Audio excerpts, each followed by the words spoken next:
Animal Crossing has had more drama on Switch than ever before, and yet people keep buying it.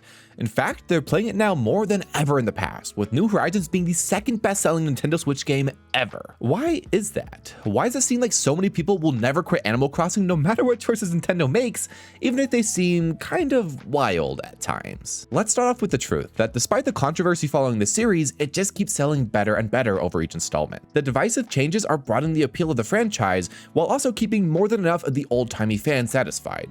Mainly because, well, the core game is still there. Sure to switch from a more full-on livestream type game with wacky characters where you're just trying to fit in to a more sandbox designer game in many aspects, but the joy of Animal Crossing has stayed firm throughout time. And the key aspects that keep bringing us back time and time again have not faltered. Tools breaking, adding in tedious crafting, and adding in old content that probably should have been in there for the first place as DLC are real pain points that you can complain about, but I don't think that they're painful enough to overcome the vast amount of joy that this series can bring. Even though the newest game has these issues and many more issues, you can't ignore that Animal Crossing is just fun, and that the core gameplay has been and probably will continue to always be so satisfying. These games give you an excellent, comfy daily routine of checking out your shops, digging up fossils, talking to the villagers that you've come to care about over time, and fishing for hour upon hour on end with some soothing music to end off the night. Now, even if you don't have anything specific to do, it just feels nice to pop into your village, and it feels like you're being part of something bigger for a little while. And of course, having some events pop up every once in a while to spice up your town, well, that doesn't hurt too. If we take a step back and look into this genre as a whole, there really aren't that many other cozy games like Animal Crossing. Now, sure, there are a lot of games that want to be like Animal Crossing, so many games that want want a little bit of its magic, and mainly some of its sales, but something always seems to be missing. Maybe it's as simple as those games just aren't able to recreate the same quality of art style or mirror the godlike visuals with the fantastic lighting, or maybe it's just they can't live up to the consistent top-tier music provided by each title. I can't point it out directly, but Animal Crossing just feels high quality. The time and care they put into this series shows, and it really differentiates it in our minds, making it really hard to swap off this series forever. In many ways, Animal Crossing feels like a chill Minecraft server to me, where there are some specific things to do, be it Nook Miles or filling up the museum, but a lot of the fun comes from just coming up with an idea to make some random thing, building up the inventory to be able to do that thing, and then finally making that build a reality. And it just feels so innately human to do. And especially compared to the slog that is making anything happen physically in real life, yeah, it's a lot more satisfying. For many of us, a mass lockdown got us into Animal Crossing. We all just felt so alone. So, growing a town with its innate sense of community, well, that was exactly what was needed. And even though that event is over and done, let's be honest with ourselves. Is life really getting less lonely over the years? Maybe for some, but I think for others, Animal Crossing has really become a place that feels a little bit like home. It helps us feel that innate desire for community, for friendships, and for letting us actually get a house because none of us can actually afford that right now. Animal Crossing lets you kind of roleplay the perfect dream that we were given as kids, something that the real world doesn't seem to provide the most. Another thing that brings us back is the fact that you can play this with other people.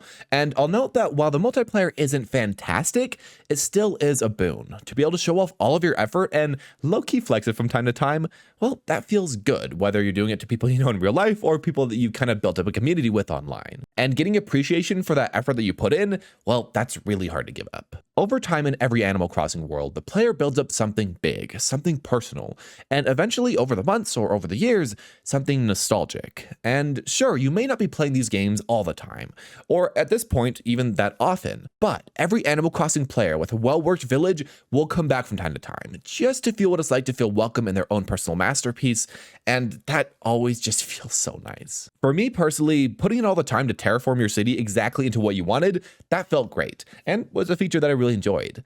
And if you think of something that you want, well, you can make it.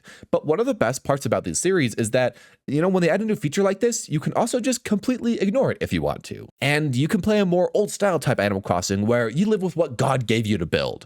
And again, I like that they don't really make you do anything that you don't want to. You can play these games how you want to.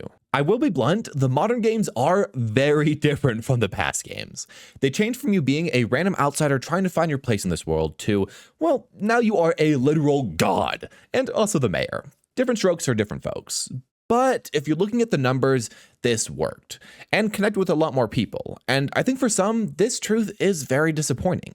Many people liked how the old games used to play. They'd love the focus on the villager personalities and the interactions with them and with the player, and how sometimes they'd low-key bully or, spill tea with each other. And while there'll always be a vocal minority that wants the games to go back to the good old days, to the way they used to play, numbers alone say that more people enjoy the way the series has evolved. Most people enjoy being the character that everyone loves, and for those of you that don't, your opinion is valid too. And luckily for us, older games like Animal Crossing Wild World and Animal Crossing GameCube will always be there for you, creating their own sources of infinite replayability. One thing that has been constant through Animal Crossing, a key differentiator, is that these games take their time, and you can't really beat them in a day, or get everything that you want super quickly. The games force delayed gratification upon the players, where you have to start constructing something one day, and then wait till the next day for it to be done, where that entire time in between, you're just having excitement build, because you're so excited for that to come. You're always looking forward to the next day in Animal Crossing, and it makes it so easy to daisy chain day after day after day of playing this series. The passage of time is just one of the things that makes it feel so real, because like real life, it does matter. Be it morning or night, fall or summer, the time of day that you're playing the game matters, and the time that you wait between the game also matters. And at least for me, this uniqueness of fake realism that Animal Crossing gives pulls me in more than any other comfy game. And it is a big risk to take when a developer generally wants you to play their game all the time. Most developers want you to never put it down, but the Animal Crossing devs, they trust you. They want you to take your time, enjoy yourself, and hopefully not burn out. And I appreciate that philosophy. Of course, over time, the player count of this game has gone down, along with the views. And I'm gonna say, I think that's just pretty natural for this type of game, and not necessarily a bad thing. Animal Crossing isn't meant to be in your life forever, every single day, and to keep you addicted like a gacha game where you're grinding out your dailies. Instead, it's meant to be a great experience that will pop back into your life for like a year or two, whenever a new game comes out or whenever you decide to pick up an old one, and then go away for a bit, and then return. And I don't mind that. I love how it just becomes such an important piece of my daily routine, and then disappears for a while. I'm sure for some players, you do wish that there would just be consistent content coming out forever, and that you could just play this game every single day, literally going into the future. And for a decent amount of time, the game did have small drips of updates that did keep players a bit more interested.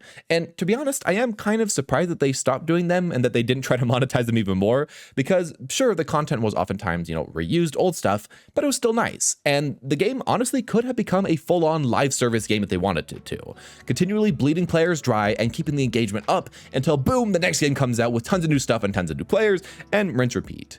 Instead of that, it seems like they wanted to end New Horizons with a bang, with a 2.0 update along with its DLC. And looking back now, considering how people's feelings about live service games basically always twist and turn over time, mainly to the negative, maybe it's for the best. Sure, it would have been cool to see stuff over time, but I do appreciate they can have a bit of a break and then be so excited when the next game comes out. Speaking of the next game, I think we can all assume that the next game is being cooked up as we speak, and I am super excited for a switch to Animal Crossing.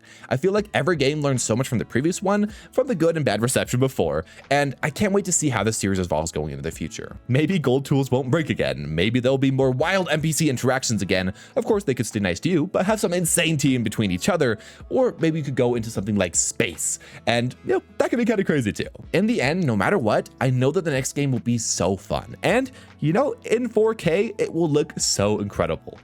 Man, I just want the next Animal Crossing game, and I know a lot of you out there really want that too. Personally, I can't wait to share the next game's release with my wife, someone who loves games like Stardew Valley, but has never actually experienced a new Animal Crossing game in her, quote-unquote gamer phase. And you can comment down below how much of a shame that is, I know, but if you want to hear me talk about my experience sharing games with a non-gamer, someone who never really played them before, well, I have a video right here talking about that would just be perfect for you. So I hope you can enjoy that video, and with that all said, I hope you can all have a wonderful day.